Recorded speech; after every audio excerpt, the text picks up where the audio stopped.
Please rise to greet the bride.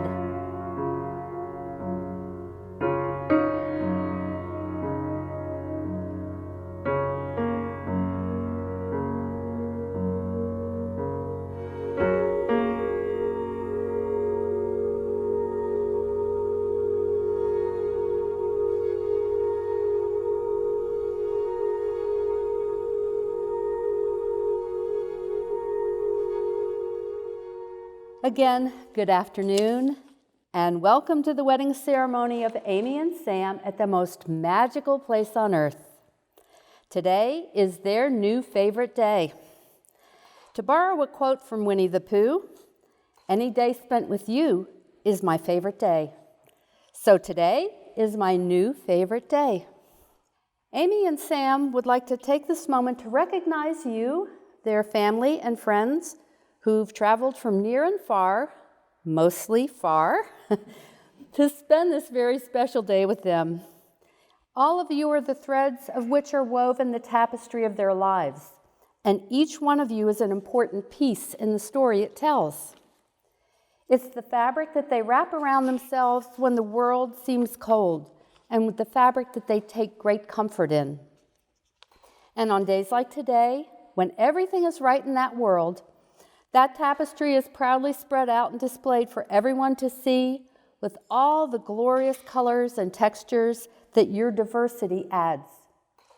You all hold a place in their hearts reserved for those that they have chosen to call family and friends, and they are deeply grateful for each and every one of you here today. With Walt Disney World being a place of stories, it seems only appropriate today that their own story is told. Amy and Sam's story begins in Hong Kong. Their paths first crossed after lunch at an icebreaker session for new interns. Sam spilled his lunch all over his trousers. When she saw Sam going back into the session after lunch, she did notice the large splat, which he had vainly tried to cover up, and asked him what had happened. In spite of his embarrassment, Sam explained, and the stage was set. They met. And about a month later, Sam, hopeful that Amy had forgotten about the pants incident, asked her out for dinner. After about a month or so, they realized that their relationship had become more serious than simply dating.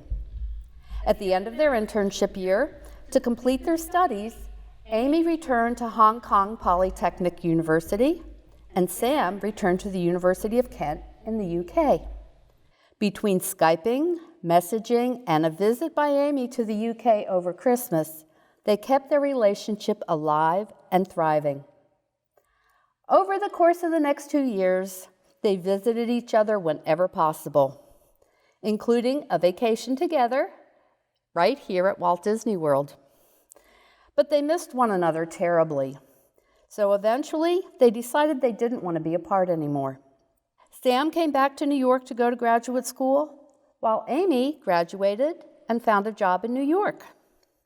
As Christmas 2018 was approaching, Sam asked Amy what she'd like for Christmas. And Amy's reply was short and sweet: a ring. And so that brings our chapter of this story to an end, while the two of you are now beginning a new chapter in your storybook, The Adventure of a Married Couple. And so, before we go any further, I have some very important questions to ask the two of you.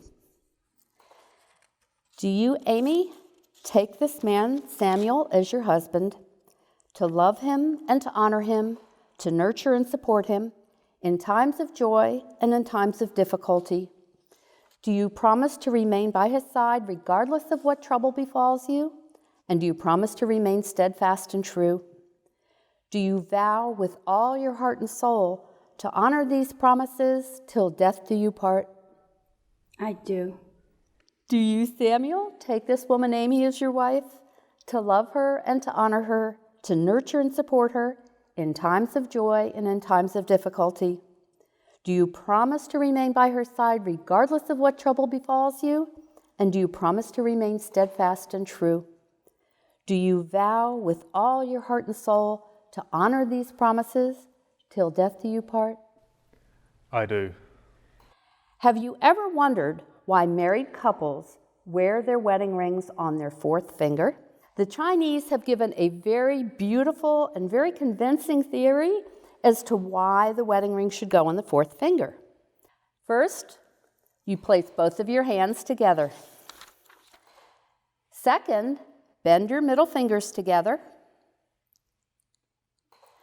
Now, if you try to separate your little fingers that represent your future children, you can.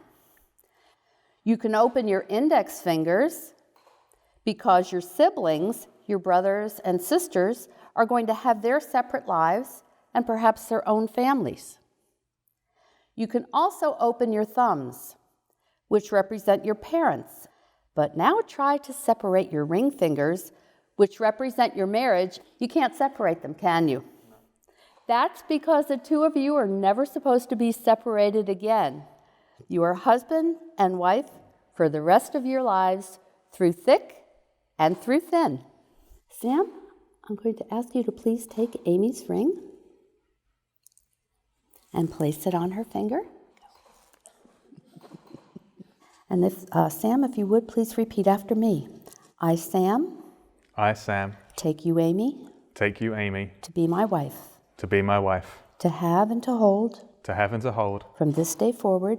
From this day forward. For better or for worse. For better or for worse. For richer or for poorer. For richer or for poorer. In sickness and in health. In sickness and in health. To love and to cherish. To love and to cherish. For as long as we both shall live. For as long as we both shall live. And if you would, please, Amy, repeat after me. I, Amy. I, Amy. Take you, Sam. Take you, Sam. To be my husband. To be my husband. To have and to hold. To have and to hold. From this day forward. From this day forward. For better or for rich.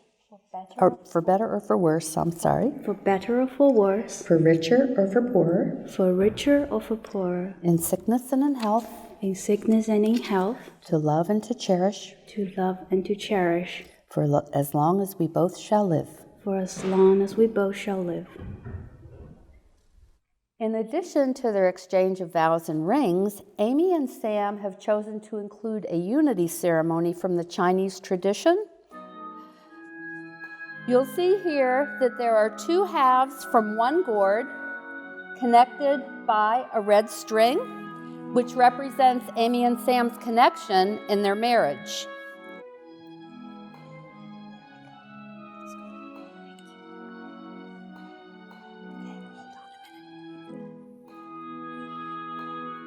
As you can see, the red string is short, so it's necessary for them to stand close together, even bowing slightly toward the other so that they both can share the wine.